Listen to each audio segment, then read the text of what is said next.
This is a great day. I've never been here before, and I'm really impressed. I don't think I'll miss another one for a while. But I have the chance to introduce you to the man who was, many say, the savior of midget racing in New England.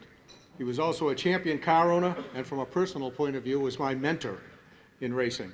If it weren't for John, I wouldn't have had the fun that I had in my 20 years of announcing for the Northeastern Midget Association, my 25 years of announcing. Like many kids in the post-war era, John McCarthy fell in love with the mighty midgets. He followed his favorites, especially the great Joe Sestilio, as they traveled throughout the area. Like many, he felt a real loss when the midget boom ended, and he never really cared for the stocks and modifieds with the same intensity. He was encouraged when in 1953 the Northeastern Midget Association was formed to run inexpensive stock block powered cars. The mighty Offenhauser engine was banned from NEMA until '57 when the stock blocks were getting strong enough to compete with them. As soon as he could swing it, John bought himself a midget. It was a Ferguson-powered Solon purchased from Joe Chickey. As you might expect, John did try driving it a few times. He told me about the last time he tried. I was out practicing at Thompson, he said. I felt I was really turning some quick laps. Nobody passed me for 5 or 6 laps. Then I heard an engine and looked over to see Len Dunkett cruise by with a cigarette in one hand and the other hand on the windshield. I pulled in and called it a career. He put Bill Stover in the car and started having some good runs, but while the racing was good, he decided the club itself was in a rut. A professional manager in real life, John decided he could do it better. He ran for a club presidency and won. As president and booking agent, John led the way to running so-called split shows. That is, the midgets ran as an added attraction to the regular weekly shows. This worked so well that the club was soon running 25 or 30 shows a year. As the stock blocks became stronger, John also encouraged joint shows with the American Racing Drivers Club, our neighbors to the west and south. This enabled both clubs to offer promoters bigger fields and bigger purses. John's own car was one of those becoming stronger. Now with Chevy 2-Power with Lou Frey at the wheel, John won the 1970 NEMA Championship, and Dave Humphrey drove it to another title in '71. That was the year that Jerry Wall debuted his Yellow Jacket rear-engine Chevy V4. Wall had a lot of engine problems, but when it ran, it was unbeatable. In an effort to counter Wall, John commissioned Rolly Lindblad to design and build a lay-down mid-engine car, the Badger.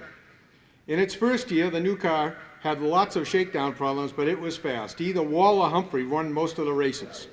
In 1973, as Wall had even more engine troubles, McCarthy and Humphrey got their act together and won another championship. Unfortunately, the Badger was so good that it caused a lot of political problems in NEMA and in other clubs across the country. The underlying problem was that many, if not most, midget owners wanted to run cars that looked like the cars they had loved as kids.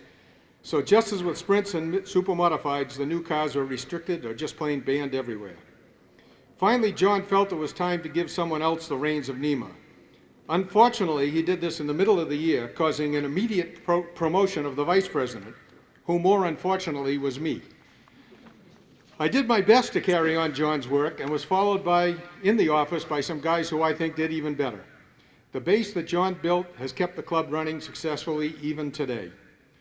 John kept running, and he and Rolly Lindblad kept coming up with Badgers modified to fit the increasingly restrictive limits placed on them. But finally, John decided he'd had enough and sold the car and retired. After a few quiet years, John started working with his old friend and one-time midget owner Bob Baer on the annual vintage celebration at New Hampshire International Speedway. Once again, his managerial skills have built this event to the biggest of its kind in the nation. Ladies and gentlemen, one of the great car owners, officials, and managers in the history of New England motorsports, John McCarthy.